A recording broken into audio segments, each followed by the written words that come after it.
10 साल मौका मांझी जी को दिया यहाँ के पब्लिक ने, इमामगंज के देवतुल पब्लिक ने 10 वर्ष का मौका दिया है इनको, जीताराम मांझी जी को। उनका काम जीरो पे है।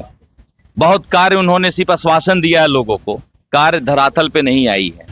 परिवारवाद पर क्या बोलना चाहते हैं? परिवारवाद ये विनाश का कारण है। आप देख लीजिएगा, मांझी जी इस बार कंप्लीट यहाँ से चुनाव हार रहे हैं। विनाश काले विपरीत बुद्धि, विनाश काले विपरीत बुद्धि है। अगर किसी अपने मांझी समाज से अगर किसी और को अगर वो टिकट दे दिए होते तो एक बार पब्लिक उनके बारे में चर्चाएं करती, लेकिन जिस तरीके से उन्होंने एकदम साफ दरकिनार किया है, यहाँ के पब्लिक को बेवकूफ बनाया, लोग समझ चुके हैं। आप देख लीजिए बेलागंज में सुरेंद्र यादव उनका बेटा, इसके बाद तरारी विधानसभा में देखिए, रामगढ़ को देख लीजिए, तो सारे पुराने लोग को लोग दरकिनार कर रहे हैं। ये उपचुनाव है, हमको इस चलते पसंद लोग कर रहे हैं हमारी पार्टी को, और उनकी विचारधाराओं से प्रभावित होकर वोट करना चाहते हैं कि एक वर्ष इनका कार्यकाल देखेंगे, इसके बाद 5 वर्ष अगले जो 2025 में विधानसभा होना है उनमें उनको मौका हम उसी सद पर देंगे। आप कल्पना कीजिए कि एक थाने में रिपोर्ट लिखवाने जाइए, रिपोर्ट लिखवाने से पहले आपकी स्थिति को वो वॉच करता है कि आप उसको कुछ खर्चा देंगे कि नहीं देंगे। अगर आप उसको कुछ डोनेशन देंगे, घूस देंगे, किसी तरह की बात होगी, तब आपका मजबूत तरीके से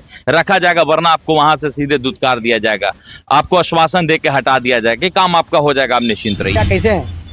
बहुत अच्छे हैं। सबसे पहले आपको चैनल को बहुत बहुत धन्यवाद, आपने इतना एक्सक्लूसिव लिया है क्षेत्र का, और इसकी जानकारी आप मुझे प्राप्त करने का जो मौका आप ले रहे हैं, मैं बहुत धन्यवाद आपको करता हूँ। आपके जितने भी गाड़ी हम देखते हैं सारे में आपका एक पोस्टर पीछे लगा रहता है जन सुराज का, प्रशांत किशोर जी का पोस्टर लगा हुआ रहता है। क्या खासियत है भैया कि आप जन सुराज को चुने हैं? हाँ, बहुत अच्छा क्वेश्चन आपने किया। आप समझ सकते हैं कि फोटो उसी व्यक्ति का लगता है जो दिल में बसता है, नहीं तो फिर अपने लोग भगवान के लगाते हैं या अपने माँ बाप का लगाते हैं। इन सबके बाद मैंने किसी को जगह दिया है तो प्रशांत किशोर जी हैं, और उनकी पार्टी जन सुराज को मैंने आज तक अपने जीवन काल में पहली बार मैं किसी पार्टी से जुड़ा हूं, वो जन सुराज से जुड़ा हूं। उनकी विचारधाराओं से प्रभावित होकर के जिस तरीके से युवाओं को रोजगार देने की बात उन्होंने कहा, हॉस्पिटल स्वास्थ्य व्यवस्था मजबूत करने की बात कहा, प्लान रुकने की व्यवस्था प्रदेश में नहीं बन पा रही थी और भी सरकार से, लेकिन मैं इन पे भरोसा और उम्मीद जगा है लोगों का, प्रशांत जी ही वो करवाएंगे। इन सब चीजों से वो कनेक्ट हो गए। फोटो देखिए एक प्रचार का स्रोत होता है, लेकिन वो दिल में बसे हैं हमारे। प्रशांत जी को मैं बहुत सम्मान करता हूं, उनकी विचारधाराओं से काफी मैं प्रभावित रहता हूं। मैं नहीं, पूरे इस प्रदेश के युवा, देश के युवा जो उनको सुन पाते हैं, देख पाते हैं, बहुत अच्छे तरीके से उनको सम्मान और रिस्पॉन्स करते हैं। इमामगंज विधानसभा में क्या है कि बड़े बड़े मतलब पार्टी की बात करते हैं, जैसे आरजेडी हो गई, एक हम से आगे जीताराम मांझी के पतोही हैं, उनका दीपा मांझी नाम है, वो भी खड़ी हैं, और वो लोग बिगुल फूंक चुके हैं कि इमामगंज में दबदबा मेरा ही रहेगा।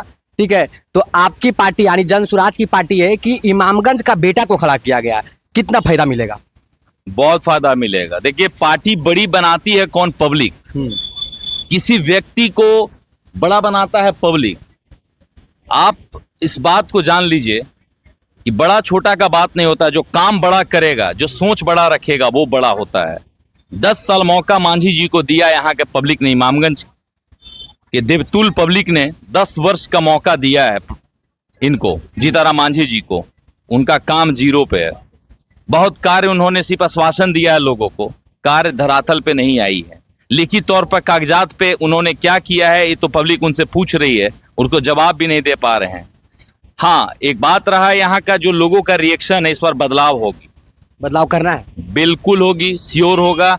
हर वर्ग, हर समाज के लोग ये चाहते हैं कि बदलाव होनी चाहिए, और इसमें आप देखेंगे कि ये 4 उपचुनाव में आपको बदलाव दिख जाएंगे।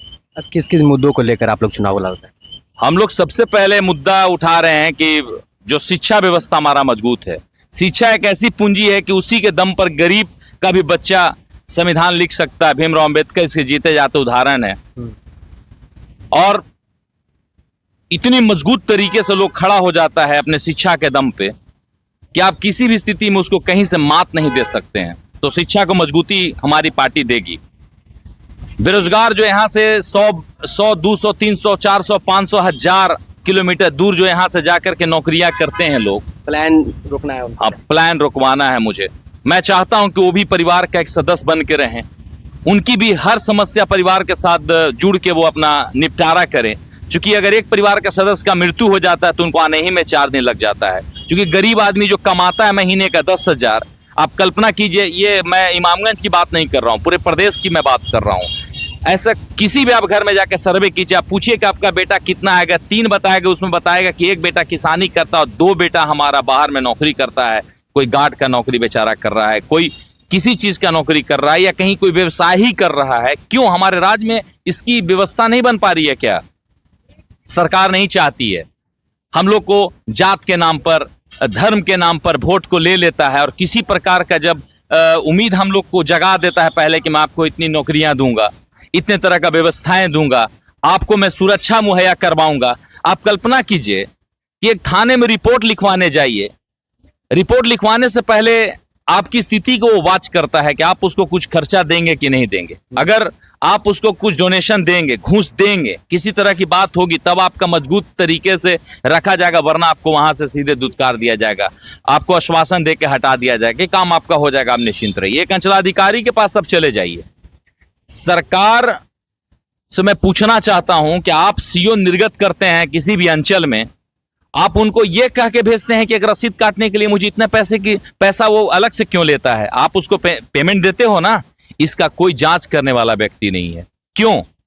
हॉस्पिटल में जाइए, एम्बुलेंस की कमी है, लेकिन कोई भी वहां का प्रभारी नहीं उठा के जिला में रिपोर्ट करता है, राज्य में नहीं रिपोर्ट करता है कि यहाँ पे इतनी एम्बुलेंस की, यहाँ पे इतनी जनसंख्या है, इतनी एम्बुलेंस की जरूरत है। क्यों? अच्छी व्यवस्था नहीं है, कोई व्यवस्था नहीं है। आप देखिए ना, एक वेंटिलेटर की जरूरत पड़ती है, आखिरी वक्त में इंसान को जीवित रखने के लिए वेंटिलेटर का जरूरत पड़ता है, ऑक्सीजन की व्यवस्थाएं लिखित तौर पर सब आपको दिख जाएगा कि उस हॉस्पिटल में इतनी व्यवस्थाएं हैं। लेकिन आप जाके देखिए, तुरंत एक नॉर्मल अगर प्राथमिक स्वास्थ्य केंद्र में आपका अगर किसी तरह का मुसीबत में आप चले जाए, एक्सीडेंट हो गया या किसी तरह का तबीयत खराब है, आप अगर चले जाते हैं तो वहां से सीधे आपको रेफर कहां किया जाता है? मगध मेडिकल में। क्यों भाई? हमारा प्राथमिक स्वास्थ्य केंद्र जाने में दूरी हमारा 60 से 70 किलोमीटर लगता है। 1.5 से 2 घंटे की दूरी में अगर हमारी मृत्यु अगर बचने की स्थिति होगी तब तो हम नहीं बच पाएंगे। हमारा प्राथमिक स्वास्थ्य केंद्र को पहले मजबूती करना होगा, यहाँ वेंटिलेटर की व्यवस्थाएं आपको देनी पड़ेगी, तब जाकर के यहाँ पे ग्रामीण जनता जो है, जो मतलब रूरल क्षेत्र से जो बिलोंग करते हैं, ये पहाड़ी क्षेत्र है। आप देखिए ना, आप तो घूम रहे हैं, आप तो पहाड़ी क्षेत्र दिखाई हमको। हाँ, इमामगंज बहुत पहाड़ी क्षेत्र है, बहुत गरीबी से लोग, गरीब तबके के लोग यहाँ पे रहते हैं, बहुत बेचारे जीवन के साथ संघर्ष कर रहे हैं वो, और उनको रिजल्ट क्या मिलता है? एक झूठा आश्वासन। जीतनराम मांझी बोलते थे, लालू यादव को बोलते थे कि आप परिवारवाद लाए हैं, बिहार में परिवारवाद का चर्चा चलता था।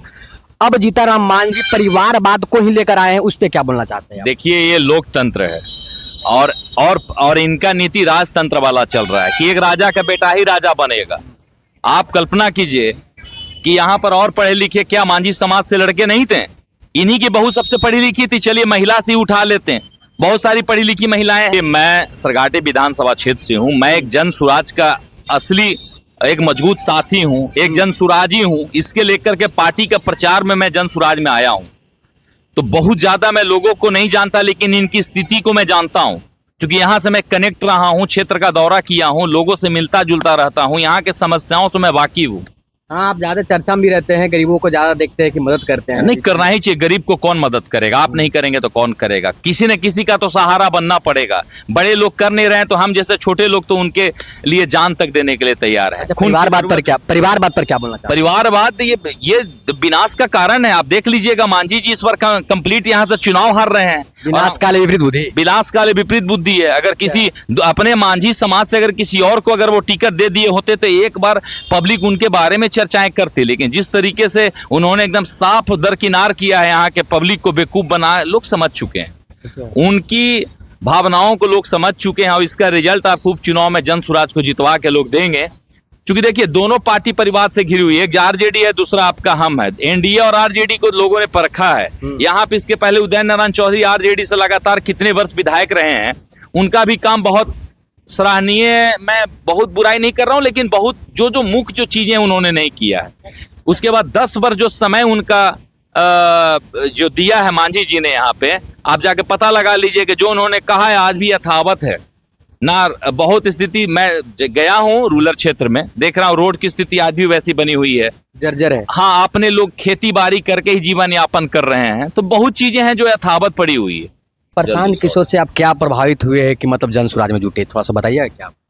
मैं उनकी विचारधाराओं से प्रभावित हुआ। इतनी जो मैंने आपको बात बताया उनकी विचारधारा है, ये मैं बता नहीं रहा हूं, उनका सोच है। प्रदेश बदलेगा, यहाँ की स्थिति बदलेगी, युवाओं को रोजगार मिलेगा, स्वास्थ्य व्यवस्था मजबूत बनेगी। बहुत जगह पे आप जाएंगे, आज भी देखेंगे कि उनको लिखित तौर पर यहाँ से चला गया है कि सबको कॉलोनी मिल चुका है, इंदिरा आवास मिल चुका है। लेकिन आप देखिए कि आज भी झोपड़ियां की संख्या, आप जाके कवरेज कीजिए क्षेत्र में, आज भी वही जर्जर स्थिति में झोपड़ियां पड़ी हुई है। आज भी लोग फटे हाल में जी रहे हैं, तन पे अच्छे ढंग से कपड़ा नहीं है। तो जब सब हम ही को अपने मेहनत के दम पे खड़ा होना है, तो फिर मैं आपको क्यों मौका दूं? आप तो बस परिवार को मजबूत कर रहे हैं, हमारा परिवार तो यथावत पड़ा हुआ है। हमारा बाल बच्चा परिवार बाहर में नौकरी आज कल भी करता था, आज भी कर रहा। फिर मैं एक अच्छे व्यक्ति को मदद करना है। प्रशांत जी अच्छे सोच के साथ चले हैं और मैं उनको बहुत सम्मान करता हूं, और यहाँ के जनता भी काफी उनसे प्यार करती है। और आप देख लीजिएगा इसको बदलाव के तौर में, जीत की तौर पर उनको तोहफा इस बार दे रही है। चारों उपचुनाव में हमारी पार्टी जन स्वराज चुनाव जीत रही है, और किसी भी स्थिति में जब हम मजबूत यहाँ पे अपनी सरकार मजबूती से बनाएंगे, हमारा गठबंधन किसी के साथ नहीं होगा, उन्होंने साफ शब्दों में कह दिया है। आप इस बात से एकदम जान लीजिए कि मैं अपने दम पर यहाँ पे 243 सीट जन स्वराज लड़ रही है, और इसके दम पे सरकार बनाएगी। तो चार से जो उपचुनाव चल रहा है, 4 में 4 दावा कर रहे हैं जीत का, क्या आप? हाँ बिल्कुल, क्यों नहीं। हर जगह बदलाव का मूवमेंट है। आप देख लीजिए बेलागंज में सुरेंद्र यादव उनका बेटा, इसके बाद तरारी विधानसभा में देखिए, रामगढ़ को देख लीजिए, तो सारे पुराने लोग को लोग दरकिनार कर रहे हैं। ये उपचुनाव है, हमको इस चलते पसंद लोग कर रहे हैं हमारी पार्टी को, और उनकी विचारधाराओं से प्रभावित होकर वोट करना चाहते हैं कि एक वर्ष इनका कार्यकाल देखेंगे, इसके बाद 5 वर्ष अगले जो 2025 में विधानसभा होना है उनमें उनको मौका हम उसी सद पर देंगे। ये तो अच्छी मौका है यहाँ के लोगों के लिए, या पूरे प्रदेश के लोगों के लिए अच्छा मौका है कि कम से कम 1 वर्ष इनको यहाँ पे अगर मौका दे देते हैं, तो आने वाला विगत 5 वर्ष हमारे लिए सुनहरा अवसर होगा। जो प्रशांत जी मजबूती से जब सरकार बनाएंगे, हर चीजों में सुधार होगी, व्यवस्था मजबूत बनेगी, हमारा प्रदेश के सभी लोग खुशहाल होंगे। और मैं आशा करता हूं कि इसी तरह से जिस तरीके से लोग समर्थन कर रहे हैं, वोट के दिन भी जाएंगे, अपने बूथ पर मजबूती से वोटिंग करेंगे और जन स्वराज के फेवर में वोट करें। मैं ऐसा अपील भी करता हूँ। ये रामाधार भैया थे। तो आप लोग वीडियो को देखिएगा, वीडियो को दबा दबा कर शेयर कीजिएगा, और आप लोग को बता दें कि इमामगंज का सारा अपडेट मैं दूंगा। जय हिंद, जय भारत।